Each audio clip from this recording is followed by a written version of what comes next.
Cardboard box വെച്ച് നമുക്കിന്ന് ഒരു കിഡിലൻ ക്രാഫ്റ്റ് വർക്ക് ചെയ്തെടുത്താലോ? ആദ്യം നമ്മൾ കാർഡ്ബോർഡ് ബോക്സ് ഒന്ന് കട്ട് ചെയ്തെടുത്തു. ഇനി നമ്മൾ കട്ട് ചെയ്ത് വെച്ചിട്ടുള്ള ഈ ഒരു പീസിൽ അടപ്പ് വെച്ച് ഇതുപോലെ ഒന്ന് വരച്ചെടുക്കുകയാണ്. ഇതുപോലെ വരച്ചെടുത്തതിന് ശേഷം ഇനി നമ്മൾ ചെറിയൊരു അടപ്പ് വെച്ച് ഇതിനകത്തൊന്ന് വരച്ചെടുക്കുന്നുണ്ട്. അതിനുശേഷം നമ്മൾ വരച്ചെടുത്തത് നമുക്കൊന്ന് കട്ട് ചെയ്തെടുക്കണം.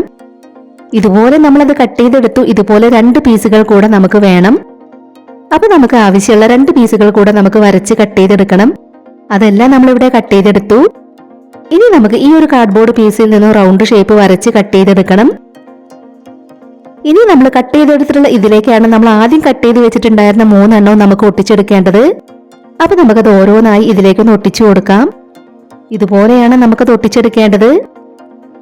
ഒരെണ്ണം നമ്മൾ ഇതുപോലെ ഒട്ടിച്ചെടുത്തു. ഇനി നമുക്ക് അടുത്തത് ഇവിടെ ആയിട്ട് ഒട്ടിച്ചു കൊടുക്കാം. നമ്മളിത് ഓരോന്നും ഒട്ടിച്ചെടുക്കുന്ന സമയത്ത് ഒട്ടിക്കിട്ടുന്നത് വരെ കുറച്ച് സമയം നമ്മളൊന്ന് പിടിച്ചു കൊടുക്കണം. ഇതിന്റെ ഇവിടെ നമ്മൾ ഗ്ലൂ അപ്ലൈ ചെയ്ത് കൊടുക്കുന്നുണ്ട്. 2 പീസ് ഇതുപോലെ നമ്മൾ ഒട്ടിച്ചെടുത്ത് 3ാമത്തെ പീസും നമുക്ക് ഇതുപോലെ ഒട്ടിച്ചെടുക്കാം. ഇപ്പൊ നമ്മൾ 3 എണ്ണവും അതിലേക്ക് ഒട്ടിച്ചു കൊടുത്തിട്ടുണ്ട്. നമ്മൾ ചെറിയൊരു ആർട്ടിഫിഷ്യൽ പ്ലാന്റ് വെച്ചു കൊടുക്കാൻ വേണ്ടിയിട്ടുള്ള ഒരു കുഞ്ഞു സ്റ്റാൻഡാണ് ചെയ്തെടുക്കുന്നത്. ഇനി നമ്മൾ ചെയ്തെടുത്തിട്ടുള്ളതിന് നമുക്കൊന്ന് പെയിന്റ് ചെയ്ത് കൊടുക്കാം. ഇതിൽ മുഴുവനായും നമ്മൾ ഈ ഒരു പെയിന്റ് കൊടുത്തെടുക്കുകയാണ്. ഇനി നമ്മൾ ഇതിൽ റെഡ് കളർ പെയിന്റ് വെച്ച് ഡോട്ടുകൾ ഇട്ട് കൊടുക്കുന്നുണ്ട്. അപ്പൊ നമ്മൾ ബ്രഷിന്റെ ബാക്ക് വശം വെച്ച് ഇതുപോലെയാണ് ഡോട്ടുകൾ ഇട്ട് കൊടുക്കുന്നത്. ഇതിന്റെ താഴെ ഒട്ടിച്ചു കൊടുത്തിട്ടുള്ള അതിലും നമ്മൾ ഇതുപോലെ ഡോട്ടുകളൊക്കെ ഇട്ട് കൊടുത്തിട്ടുണ്ട്. പിന്നീട് നമ്മളിവിടെ ഒരു കുഞ്ഞു പേപ്പർ ഗ്ലാസ് എടുത്തിട്ടുണ്ട്. ഇതിൽ നമുക്ക് പെയിന്റ് ചെയ്തെടുക്കണം.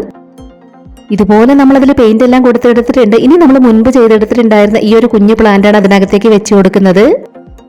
പേപ്പർ ഗ്ലാസിനകത്തേക്ക് നമുക്ക് തെർമോക്കോളിന്റെ പീസൊക്കെ വെച്ച് കൊടുക്കണം. ഇതുപോലെ നമ്മൾ അതിനകത്തേക്ക് തെർമോക്കോളിന്റെ പീസൊക്കെ വെച്ച് കൊടുത്തിട്ടുണ്ട്. ഇനി അതിന്റെ നടുക്കായിട്ട് ഒരു ഹോൾ ഉണ്ടാക്കി കൊടുക്കുകയാണ്. ഇനി നമ്മുടെ കുഞ്ഞു പേപ്പർ പ്ലാന്റ് അതിനകത്തേക്ക് വെച്ച് കൊടുക്കാം. തെർമോക്കോൾ പീസിന്റെ മുകളിലായിട്ട് ബ്രൗൺ കളർ പെയിന്റ് ഒക്കെ കൊടുത്തെടുത്തിട്ടുണ്ട്. അപ്പൊ നമ്മുടെ ഇന്നത്തെ ക്രാഫ്റ്റ് വർക്ക് കംപ്ലീറ്റ് ആയിട്ടുണ്ട്. നമ്മൾ ഈ ഒരു പേപ്പർ പ്ലാന്റ് ചെയ്തെടുക്കുന്ന വീഡിയോ ലിങ്ക് ക്യാപ്ഷന് മുകളിൽ കൊടുക്കാൻ, കാണാൻ ഇഷ്ടമുള്ളവരൊന്ന് പോയി കണ്ടു നോക്കണേ. അപ്പോൾ നമ്മൾ വളരെ സിമ്പിളായി ചെയ്തെടുത്തിട്ടുള്ള ഇന്നത്തെ ഈ ഒരു ക്രാഫ്റ്റ് വർക്ക് നിങ്ങൾക്ക് ഇഷ്ടമായിട്ടുണ്ടെങ്കിൽ ഒരു ലൈക്ക് തരിക. നമ്മുടെ ചാനൽ ഇതുവരെ സബ്സ്ക്രൈബ് ചെയ്യാതെ കാണുന്നവരുണ്ടെങ്കിൽ ഒന്ന് സബ്സ്ക്രൈബ് ചെയ്ത് സപ്പോർട്ട് ചെയ്യാൻ ആരും മറന്നു പോകരുതേ. ഉടൻ തന്നെ ഇതിലും അടിപൊളിയായിട്ടുള്ള മറ്റൊരു വീഡിയോയുമായി വരാം. ബൈ.